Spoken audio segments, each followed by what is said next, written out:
할렐루야. 오늘 주일 오후 예배에 주님을 사랑해서 나오신 여러분을 진심으로 축복합니다. 오늘 이 본문은 우리가 너무나 잘 알고 있는 말씀이지요. 권희석 씨가 작사 작곡한 요한의 아들 시몬아, 내가 다른 사람들보다 나를 더 사랑하느냐 하고 주님이 물으셨네. 이 찬양이 있을 정도로 이 본문은 많은 분들이 듣고 또 들은 말씀입니다. 여러분 어떠십니까? 예수님께서 여러분 앞에 오셔서 누구야? 너는 다른 사람들보다 나를 더 사랑하느냐? 라고 물으신다면 여러분 뭐라고 대답하시겠습니까?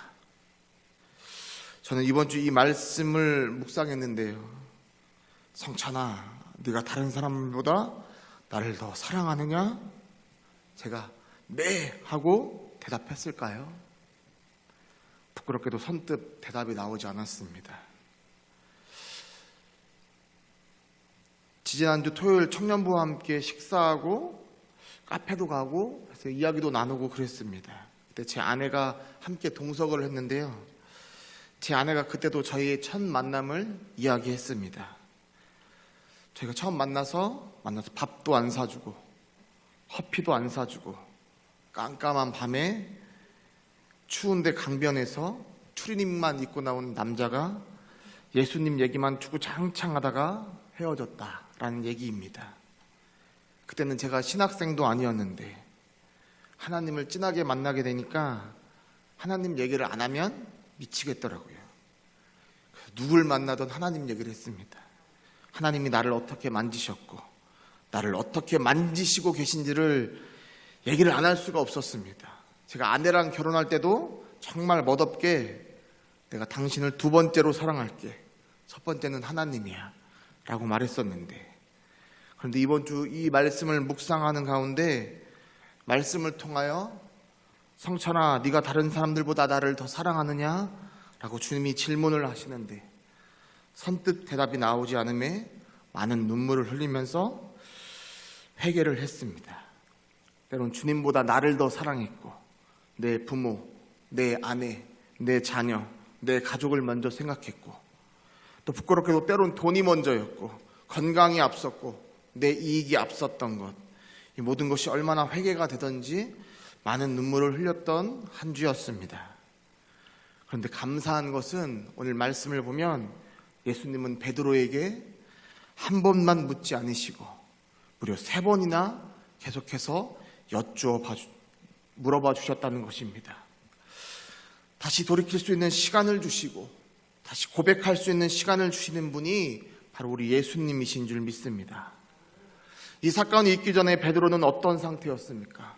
바로 예수님을 부인했던 베드로였습니다. 우리 마태복음 26장 31절 말씀 함께 읽겠습니다.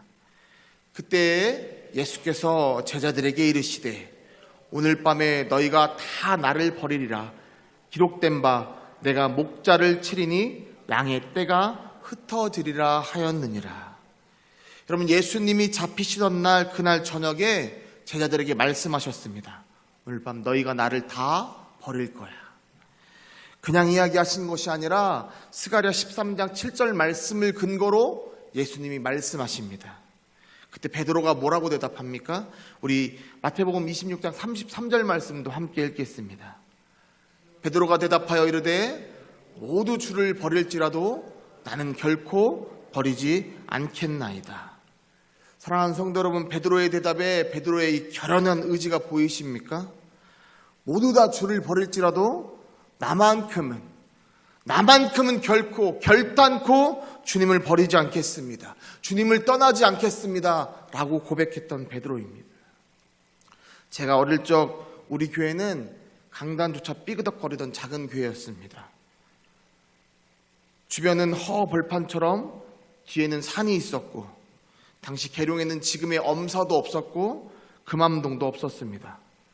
포스코 아파트, 이편한 아파트가 세워질 거라고 상상도 못했던 시골의 작은 교회였습니다. 당시 저는 아버지가 군인이시다 보니까 신도한 아파트에 살았는데 교회 왔다가 집을 가려고 버스를 타다가 한 번 잘못 놓치면 운이 나쁠 때는 1시간도 기다려야만 버스를 타고 집으로 돌아갔습니다. 그런데 지금은 어떻습니까? 여전히 시골이어도 뒤에 산이 아니라 아파트가 들어서 있고, 예전에 비해 얼마나 많은 사람들이 이 계룡에 살고 있습니까? 정확히 말하면 흩어져 있는, 주님을 버린 수많은 사들이 우리 주변에 있습니다. 그런데 우리는 어떻게 합니까? 그들을 진정으로 안타까워하며 기도하고 있습니까? 아니면 마치 이 결연한 의지를 갖고 있는 이 베드로처럼 저들이 모두 다 주를 버릴지라도 나는 안 버릴 거야 하면서 나의 의를 드러내고 있지는 않습니까? 베드로의 자기의가 얼마나 강한지 예수께서 오늘 밤 닭이 2번 울기 전에 너가 3번 나를 부인할 거라고 말씀하시자마자 그가 35절에 이렇게 고백합니다. 우리 함께 읽겠습니다. 베드로가 이르되 내가 주와 함께 죽을지언정 주를 부인하지 않겠나이다 하고 모든 제자도 그와 같이 말하니라. 내가 주와 함께 죽을지언정 주를 부인하지 않겠습니다. 그러자 다른 제자들도 이에 질세라 베드로처럼 고백합니다. 그러나 실상 어땠습니까? 무려 3년 반을 따라다녔지만 죽음 앞에서 그들은 다 도망갔고, 베드로는 닭이 2번 울기 전에 예수님을 3번 부인합니다. 예수님의 말씀대로 이루어진 것입니다. 그런데 이 모습이 베드로의 모습뿐이겠습니까? 사실 우리의 모습과도 너무 똑같지 않습니까? 마치 영화관에 온 것처럼 팝콘과 음료를 준비하고 교회에 와서 영화 보듯 설교 듣다가 집에 돌아가는, 학교에서 내준 숙제를 마친 것처럼 그렇게 예배의 자리에 와 있진 않습니까? 지난주 연무지방에 가는 차 안에서 박순애 장로님께서 자신이 원래 보통 꿈을 많이 안 꾸는데 꿈을 꿨다면서 교회가 부흥할 것 같다는 꿈 이야기를 해주셨습니다. 근데 저도 올해 초에 꿈을 꿨습니다. 제가 여느 때처럼 맨 뒤에 이렇게 서 있는데 제 눈앞에 놀라운 일이 앞에 펼쳐졌습니다. 우리 남자 성도님들이 일어나 계신 겁니다. 그런데 기존에 계신 성도님 외에도 많은 다른 남자 성도님들이 함께 계셨습니다. 그리고 일어나서 예배를 드리고 계셨습니다. 제가 그 모습을 보면서 너무 감격이 돼서 저희 오른손을 들고 할렐루야를 외치며 하나님께 경배를 드렸던 그런 꿈입니다. 그게 제가 아마 1월 초에 꿨던 꿈인 것 같습니다. 그러나 사랑하는 성도 여러분, 부흥은 그냥 쉽게 오지 않습니다.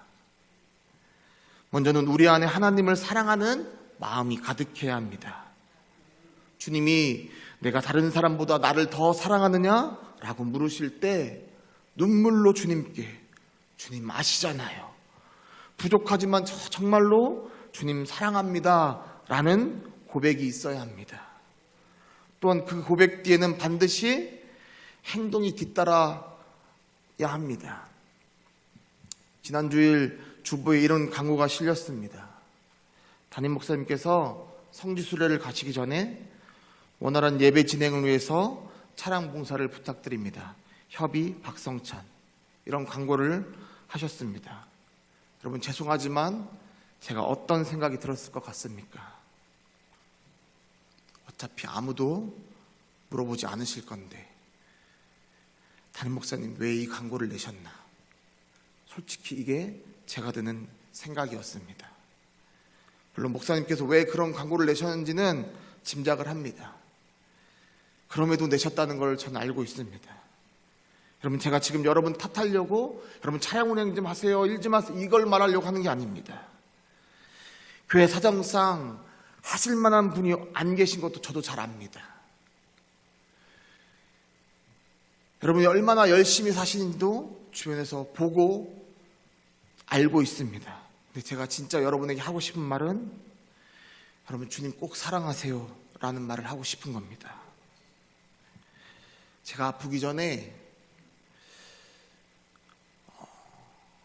제 아내에게 여러 번 말했습니다. 조금이라도 쉬었으면 좋겠다. 이 얘기를 많이 했습니다.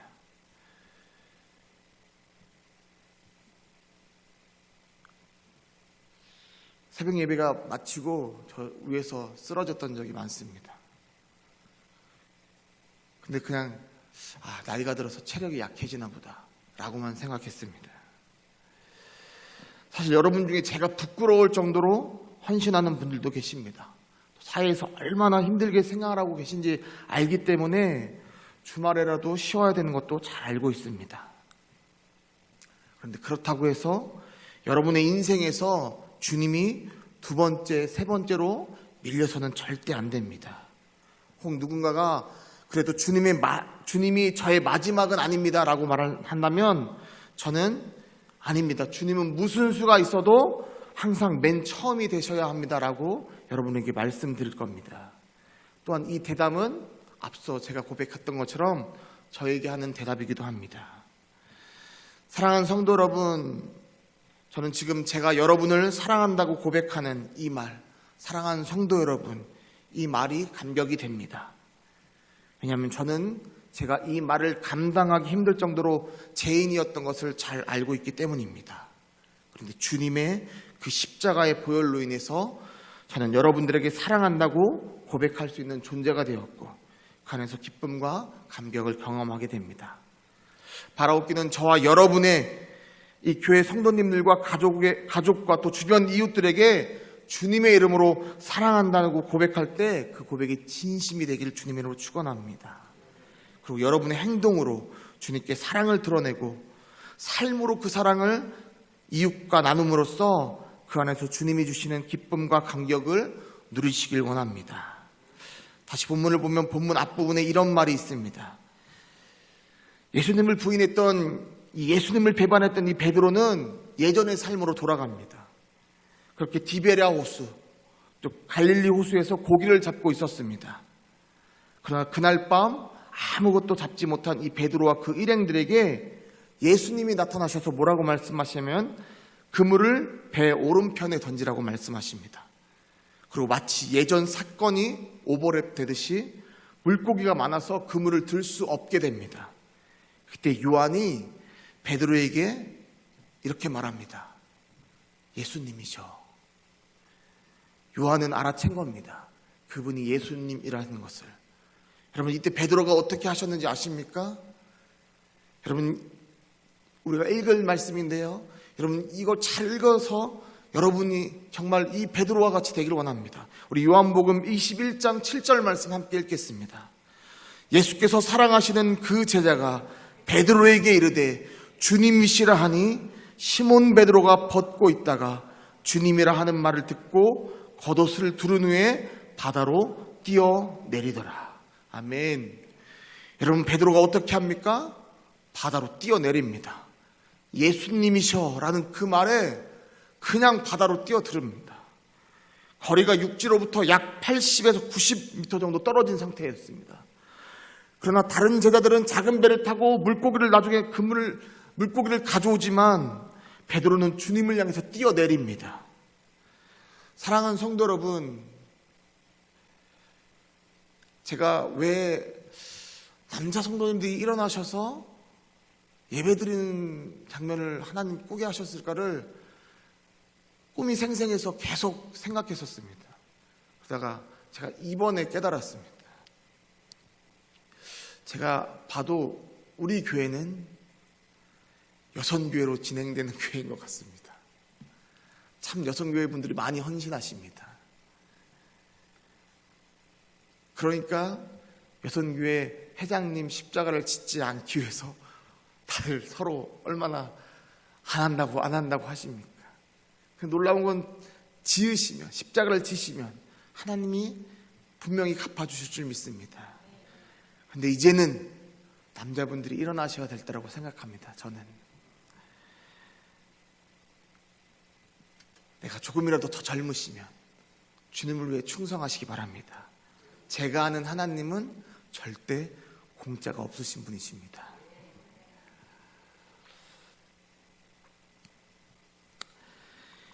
여러분, 베드로가 주님을 향해서 뛰어듭니다. 그 모습을 보시는 예수님이 어떤 마음이 드셨을까요? 그냥 다른 제자들처럼 같이 배를 타고 와도 될 텐데 그는 그 잠깐이라도 주님을 먼저 보고자 자신의 옷을 두르고 바다를 향해서 몸을 날립니다. 어쩌면 너무나 무모해 보이는 모습이지만 주님의 모습에는 그 모습이 얼마나 사랑스러워 보이셨겠습니까? 종종 제 아이들을 향해 두 팔을 벌리면 아이들이 뛰어와서 안깁니다. 때론 위에 있으면 막 뛰어내립니다. 저에게. 이것저것 재지 않고 아빠 품에 안기는 아이들이 얼마나 사랑스럽겠습니까? 그런데 베드로의 이 모습도 예수님의 모습에 그렇게 보이지 않으셨을까요? 그럼 베드로에게 주님은 베드로에게 콕 집어서 내가 너를 사랑하느냐라고 물어보신 것이 아니겠습니까? 계속해서 본문 말씀을 보시면 베드로는 예수님의 사랑하느냐는 이 질문에 내가 주님을 사랑하는 줄 주님께서 아십니다라고 고백합니다. 예수님께서 이 질문을 3번이나 하시니까 나중에는 베드로가 근심을 합니다. 그러나 그럼에도 베드로는 진심으로 예수님께 자신의 사랑 고백을 드립니다. 그런데 그때마다 예수님께서는 내 어린 양을 먹이라, 내 양을 치라, 내 양을 먹이라 라고 계속해서 말씀하십니다. 베드로의 모든 사랑 고백 끝에 예수님이 내 양을 먹이라 라는 이 말이 계속해서 따라옵니다. 사랑하는 성도 여러분, 왜 예수님은 내 양을 먹이라고 말씀하셨을까요? 그리고 내 양을 먹이라는 것은 무엇을 말하는 걸까요? 먼저 예수님께서는 3번에 걸쳐 내 양을 먹이라고 말씀하십니다. 첫 번째 양은 갓 태어난 어린 새끼입니다. 그리고 두 번째는 중간기, 세 번째는 큰 양을 먹이라고 말씀하십니다.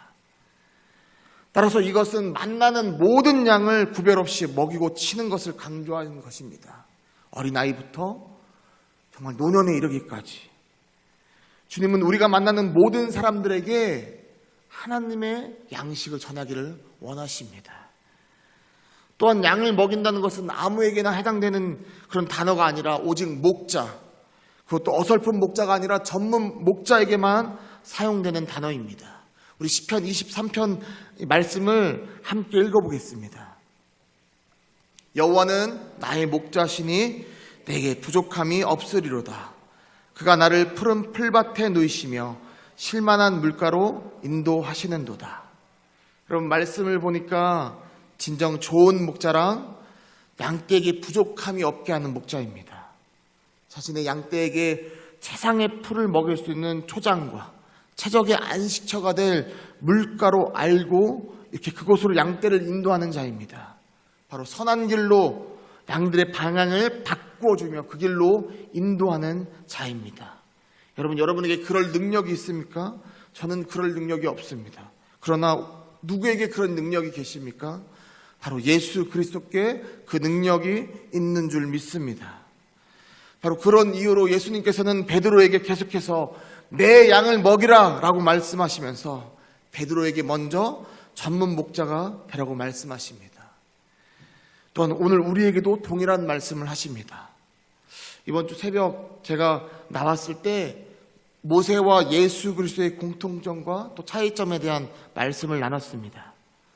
430년간 걸쳐서 애굽의 노예 생활로부터 하나님은 이스라엘 백성들을 해방시켜 주십니다. 그리고 이때 사용된 자가 바로 모세입니다. 이 내용이 출애굽기에 적혀 있고 영어로는 출애굽기를 엑소더스라고 말합니다. 이 엑소더스는 영어로 한국말로 하면 대탈출이라는 뜻입니다. 그러나 헬라어로 이 엑소더스라는 이 본뜻은 대탈출과 조금 거리가 멉니다. 헬라어로 이 엑스 할 때는 밖으로고 호도스는 길입니다. 그러니까 길 밖으로라는 뜻이 이 출애굽기의 원뜻입니다. 쉽게 말하면 출애굽기가 영어로는 대탈출이지만 헬라어로는 이제껏 걸어오던 길에서 밖으로 나와라는 뜻입니다. 전에는 죄와 죽음의 노예 상태에 놓여 있다가 이제는 빛과 생명의 자유인으로 그 길을 하나님께서 바꿔주셨다는 것이 바로 출애굽기의 내용입니다. 그러나 당시 이스라엘 백성들에게 출애굽이 얼마나 은혜였으며 기쁨이었겠습니까? 그런데 우리는 그들보다도 더 기뻐해야 합니다. 우리 누가복음 9장 30절 31절 말씀 읽겠습니다. 문득 두 사람이 예수와 함께 말하니 이는 모세와 엘리야라. 영광 중에 나타나서 장차 예수께서 예루살렘에서 별세하실 것을 말할세. 여러분, 이 내용은 모세와 엘리야가 나갔으니까 어디입니까? 변화산입니다. 변화산에서 예수님과 함께 모세와 엘리야가 이야기하는 것을 베드로와 요한과 야고보가 보았던 장면입니다. 근데 여기에 보면 어떤 이야기를 나누고 있냐면 예루살렘에서 예수님이 별세하실 것을 말하고 있는 것을 봅니다. 근데 여기 이 별세하다의 이 헬라어가 엑스호도스입니다. 아까 출애굽기가 엑소더스라고 말씀드렸죠. 이 별세하다는 것도 죽다라는 것도 엑소호도스입니다. 여러분, 출애굽기 제목과 똑같은 용어를 사용하고 있습니다. 이 말은 십자가야말로 죽음과 멸망에 이를 수밖에 없는 우리를 생명과, 그것도 영원한 생명과 부활의 세계로 이르게 하신다는 그 기림을 우리에게 확실하게 말해주고 있는 것입니다. 출애굽 당시 이스라엘 백성은 하나님의 종이었던 모세를 통해서 자유인이 되었다면 우리는 바로 예수 그리스도로 말미암아 영원한 생명과 부활에 참여하게 된 것입니다. 그러니 우리는 최소한 이스라엘 백성들보다 훨씬 더 기뻐해야 하지 않겠습니까? 그런 예수님께서 베드로에게 말씀하신 것입니다. 내 양을 먹이라. 이것은 바로 내가 너를 통하여 내 양을 먹일 것이다 라는 말입니다. 앞서 제가 남성교회 분들 얘기를 나눴는데요, 제가 이렇게 말하는 것은 제 꿈을 보면서 여러분을 통한 기대가 있기 때문입니다. 제가 꿈을 통해서 여성교회를 본 게 아니라 남성교회 분들을 봤습니다. 여러분, 그 꿈대로 믿음으로 행하시는 분들에게는 하나님의 축복이 임할 줄 믿습니다. 여러분, 오늘날 우리에게 똑같은 말씀을 하십니다. 누구야? 내가 너를 통하여 내 양을 먹일 거야. 그럼 내 말에 순종하겠니? 다른 사람들보다 나를 더 사랑하겠니? 라고 오늘 이 시간 우리에게 물으시는 것입니다. 그럼 오늘 말씀을 빨리 마치겠습니다. 사랑하는 성도 여러분, 만약 양초가 태워지지 않는다면, 소금이 녹아지지 않는다면 어떤 영향력을 끼칠 수 있겠습니까? 그러나 양초도 소금도 스스로 태워지거나 녹아지는 존재가 아닙니다. 우리가 바로 그런 존재들입니다. 우리 스스로는 아무것도 할 수 없지만 우리가 우리 자신을 주님께 내어드릴 때 주님께서 우리를 양초로 쓰셔서 세상에 빛이 되게 하시며 우리를 소금으로 쓰셔서 세상의 짠맛을 내게 하실 줄 믿습니다. 오늘 이 오후 주님이 우리에게 물으십니다. 내가 다른 사람들보다 나를 더 사랑하느냐? 사랑하는 성도 여러분, 이제 주님께 여러분이 대답하시길 바랍니다. 말로만이 아니라 행함으로 주님께 대답하는, 그래야 주님의 축복을 이 땅에서 누리는 거룩한 주님의 백성들이 되기를, 주님의 자녀들이 되기를 간절히 축원합니다.